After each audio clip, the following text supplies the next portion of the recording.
Are you ready? Yeah, I'm ready. Let's go! You told me that I was amazing. Hey guys, it's Mikayla Johnson with That's So Mikayla. Today is a special episode. I've been in the studio, we've been at competition, and we've been producing choreography for multiple projects. But before we start, I want to say a special thanks to all of my supporters, fans, and those indie artists who have come on the show and interviewed with me. And without further ado, let's start the show. Woo! Well, obviously you guys see we're not in a studio, but we're going to talk about how the dance industry and the music industry collaborate. So, the dance industry and the music industry are like big brother and sister. And the music industry has billions of artists producing music every day. And the dance industry has millions of dancers finding dance music every day. And you're wondering, how do they collaborate? Well, dancers are always looking for new music, and we're always looking for something to choreograph to. We always record videos, and we always post them. And we share them to our friends, our family, and our colleagues, and even the world, of course. But one thing that's so frustrating to dancers is to find out we've done all that work, and the next day we've been copyright banned. Or even worse, our video got deleted. But music industry and the music artists of today have realized that dancers pretty much grow your music. We're your fan base. We're the community that pushes your music. And artists like Drake, Rihanna, Beyonce have clued into this. They have started taking off copyright bans, which has enabled them to grow, because Drake in 2013 wasn't that popular. But now in 2021, he's going through the roof. Everybody loves his songs. He has challenges, trends, and with new social media like TikTok, it's no wonder social media artists, and not just social media people, but new indie artists are blowing up. Like Billie Eilish, she's so famous now, but who would have thought it only took a little while for her to become a superstar? But a lot of TikTok artists have been blowing up because dancers are always promoting themselves on TikTok. But one thing TikTok has done is it's promoting indie artists. Indie artists are now being popular. But like a few years ago, if you would have heard of an indie artist, you would have thought it was foreign news. But with new social media like TikTok, Instagram, Facebook, YouTube, there's so many possibilities. And I think dancers really have clued into this. Dancers are able to promote music and promote themselves. A win-win, right? But I think dancers have also realized that dancers can create music, like Tate McRae.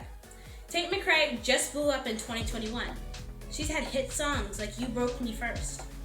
And I think it's so awesome that she's been able to create her own music and be able to promote her music through her dance community. This community is like huge because dancers play their music everywhere. We play it in school, we play it when we're working out, we play it in class, we play it on stage, at performances, we play it during competition, we play it during conventions, and so much more. The dance community is like a little diamond in a haystack. I know they say needle in a haystack, but the dance community is a diamond in a haystack. And I think it's so important to know your worth as a dancer and to know your worth as an indie artist and as a music artist in general, because we all are collaborating together to create this ultimate goal. Our goal is to promote our brands and to promote the dancers. So recently I've been at a dance competition and I saw so many amazing dancers. Let's give 2 claps. I saw so many amazing dancers, but I heard such a variety in music. There was some indie artists I heard in there, there was record label artists, and it was such a breath of fresh air to see so much different choreography being produced on the stage and seeing those dancers make those visions come to life. One thing that I think during a dance competition that I find that's really, really interesting is seeing the different works. One thing I think choreographers consider is, even me as a choreographer considers this, is just as Michelangelo paints a piece of artwork is how a choreographer creates a dance. It's a way for us to put all those emotions we might hear from a song, whether it's a click or a clap. We use everything like every emotion we hear in that song that that artist is singing, we put it through. And I think when we go in competition, it's really, really just amazing to see the artwork we see on stage. We actually competed this year, and we did a new song. We did Killing Me Softly. We won first place, and I was so stoked. But the first thing before we even went on stage, I was so nervous, but I was so excited at the same time. When we walked on stage, it was like melodies playing in my ears. And when we started dancing, I said, this is it. This is the dance. This is what we've done. And I just put my heart and soul, and my mom choreographed it. So the way she choreographed it was to be a very emotional piece with highs and lows, and it's like reading a book, a good book. And then when we walked off and finished the dance, I said, we did that. And she came up to us and she was like, you guys did amazing, and it was awesome. And we were all so excited because we did so good that performance. And I remember going down the hallway, and everybody kept giving us compliments on how emotional that was, how good and strong it was. And we were just so excited. But then we were also in a hurry because we had to change into another costume. But I think that's like really amazing during a dance competition to see that. And I think one thing that people don't realize, and just in the dance industry in general, is the life of a dancer. I think the life of a dancer is kind of sad, if you ask me, but it's kind of amazing at the same time. Because you grow with the studio, and then you kind of have to grow out of the studio at the same time. And I think one thing as a dancer that you learn is that you meet so many new people. And now that I'm graduating this year, I've met so many people at competition, and I would love to collaborate with you guys. It's just so amazing to see different kids every year. You see a new group of kids literally come in your studio, and then you see different studios with new kids, and it's just so amazing to meet new people along the way. And I think one thing that every dancer can say is the competition life is life, and then leaving the competition life, you'll miss it. But I think that it really just influences everything. There are so many legendary artists out there, but my favorite are Beyonce, Whitney Houston, Michael Jackson, Prince, and now that has passed, DMX. DMX is an amazing artist, and when our studio first heard he passed, it was so sad. And one thing we did as a tribute before he passed is we choreographed a dance, our hip-hop dance, all the way up.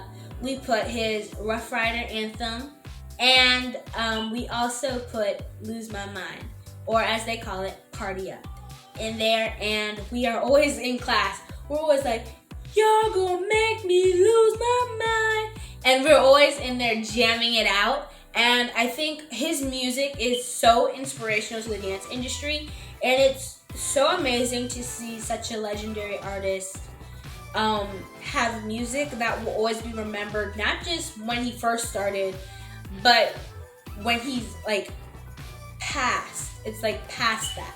He'll be remembered by our children, our children's children, the children after that, and he'll be remembered through the generations. And it's so amazing to have artists who are so helpful in the community. He's helped everybody.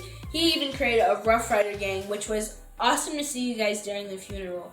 And it was just such a beautiful funeral service. And I think that it was amazing to know that one person did all of this. And we can, as a community, we can grow together, and we can do almost exactly what he did, and we can do even better, which is awesome as a community. And as an artist, I think it's so inspiring to know that someone had such an influence in our communities, and that they actually cared to care about us. And I think that's one thing that's really amazing about DMX. One thing I wanted to talk about is an issue I feel like that's mostly glamorized in this industry, but I don't think people address it enough. And when it's addressed, it's kind of pushed to the side as like a shameful thing, is drugs.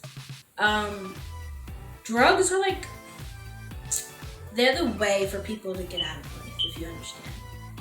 because people go through so much on a regular basis without the stress. It's just a lot going on in life. But I realized a lot of artists in general, they have stress of coping with life. Because everything is so glamorous. It's almost like you can't be imperfect. And it's where you have to be proper, you have to be perfect on the camera. And I think that a lot of people don't even realize how much hurt a person's really going through. Like Mac Miller. He was a really good artist, and it was so sad to hear when he died, because you guys know that he was really a hard-working artist, but no one really knew him. Like, we knew him, but we didn't know him. We didn't know what was going on behind that mask, which was really sad. And I feel like there's so many artists that we have now, not just in America, but in general, that are on drugs because they think it's popular, because it's becoming glamorous in life. But I feel like when you lose an artist, it's like, how many more artists are we going to lose? Because we've lost already so many from drugs. And it's like, man, this isn't a thing we're addressing. We need to address and come together, because it's really sad, because I don't think you realize how much it's influencing the generation and how much it might influence the generation to come. Culture in general, it's almost like if you need help, you should be ashamed of yourself. When people bring it up, it's almost like we push them aside. And I feel like this is something we should really talk about, because so many people, I can't stress, so many people are influenced by this stuff. And people are taking it like it's a joke. And it's not. Kids are going through stuff with social media especially. I think it's influenced us so much that we think a perfect society is supposed to be perfect. We're supposed to be perfect. We're supposed to have the perfect bodies. We're supposed to have the perfect personality. We're supposed to have the biggest social media, the most likes, the most followers, the most popularity in school, the best hairdos, the best nails, the best shoes, the best clothing. But I think the first thing we need to have the best of is being true to ourselves. We need to be really true to other people, and I think we would get a lot farther as a society. You're probably wondering, where can you find me on social media? You guys can follow me on my new account because my old account got hacked. But you can find me at Mikayla Johnson Official. MikaylaJohnsonOfficial.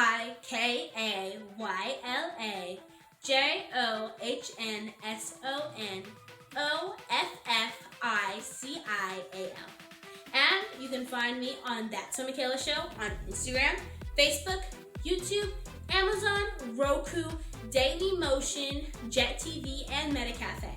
Thanks for watching, and that was That's So Mikayla. You know, check out Beast Made Magazine and Beast Made Magazine, the website. Love you guys. See you next time on That's So Mikayla. Bye! Are you ready? Yeah, I'm ready. Let's go! You told me that I was amazing. I got on my knees, begging you please. How could you tease? Telling all lies. Always helping us. Being copyright flagged is so annoying. I mean, really? Few minutes later, a little longer than a few minutes later. Then, by sheer coincidence, Are we going to lose? Because I feel like it's been increasing.